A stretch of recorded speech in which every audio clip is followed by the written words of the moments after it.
ԱՄՆ նախագահ Դոնալդ Թրամփը հայտնել է անցյալ տարի իր ընտանիքի կրիպտո նախագծերից ավելի քան 1.4 միլիարդ դոլարի եկամուտ ստանալու մասին։ Ըստ Reuters-ի, սա ցույց է տալիս, որ այժմ նրա եկամուտների մեծ մասը գոյանում է թվային ակտիվներից, որոնք շահել են հենց իր իսկ վարած քաղաքականությունից։ ԱՄՆ կառավարության էթիկայի վարչություն ներկայացրած հայտարարագրում նշվում է, որ նրա ընկերությունները գրեթե $800 միլիոն են ստացել World Liberty Financial կրիպտոարժութային ձեռնարկությունից, որի համահիմնադիրներն են ինքն ու իր որդիները։ Այս եկամուտը, որը նախագահը կիսում է ընտանիքի անդամների հետ, ներառում է ավելի քան $520 միլիոն կրիպտոարժութային թոքենների վաճառքից եւ ավելի քան $250 միլիոն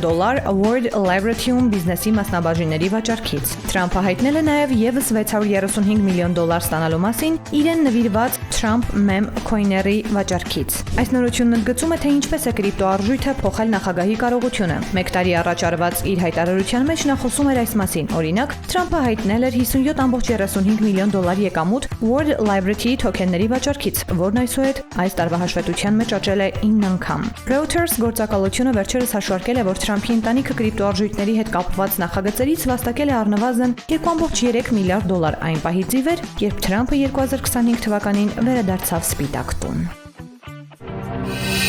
Բաժանորդագրվեք Արմատ մեդիայի ալիքներին սոցցանցերում, հետևեք մեզ նաև Armat Media AM կայքում։